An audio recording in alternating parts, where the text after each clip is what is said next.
O recorte de profesorado, sobre todo no que respecta a especialistas e mestres de apoio, marcou o inicio do novo curso. No Barbanza desenvolveronse unha serie de protestas e actos simbólicos para amosar o malestar das AMPAs. En varios centros educativos de Boiro, pais, alumnos e mestres vestíronse de negro para simbolizar que a educación pública está de loito. En Rianxo foi o azul a cor predominante, co que Concello, centros educativos e diversos establecementos comerciais amosaron o seu apoio ao alumnado con necesidades específicas. Nestas reivindicacións, a comunidade educativa conta co apoio de Barbantea. Desde Barbantea, desde a Asociación de Trastornos do Espectro Autista do Barbanza, que se fundeu este ano, estamos apoiando as demandas dos centros educativos do Barbanza, que é o noso ámbito de actuación.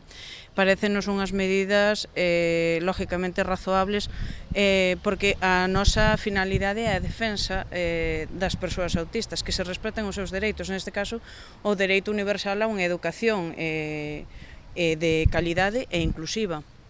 Por eso, nada, recordar que a Barbantea está apoiando as demandas do CEP Xosé María Brea Segade, que piden un desdoble da aula de terceiro de primaria, que lle asignen un profesor tutor a esa aula e máis que lle manden ao equipo de unha orientadora sustituta que a súa está de baixa, máis unha L a tempo completo. Temos o IES Acachada, que solicitamos un PT tamén a tempo completo, xa que o que agora hai vai a pasar a ser compartido co IES Espiñeira. E despois, por outro lado, temos as demandas do Cernadas de Castro, en Lousame, que piden unha L e unha coidadora a tempo completo. Dende Barbantea advirten da importante merma da calidade educativa que suporá a falla de profesionais, polo que animan a toda a comunidade educativa a secundar novas accións de protesta.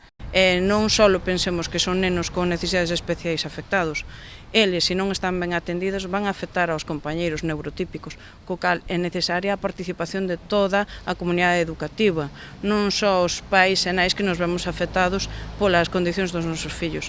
O sea, se sexamos solidarios, eu invito a toda a comunidade educativa que participe nestas demandas, que apoie, porque non é só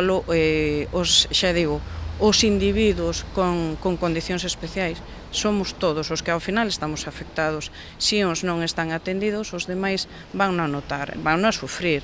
Fronte a esta situación, critican o triunfalismo da Xunta, que tan só utiliza as ratios como criterio, sen atender a alta porcentaxe de alumnado con necesidades de apoio educativo. Insisten ademais en que non se trata dun problema exclusivo do Barbanza, senón que teñen coñecemento de situacións similares noutros concellos como Cee ou Laxe.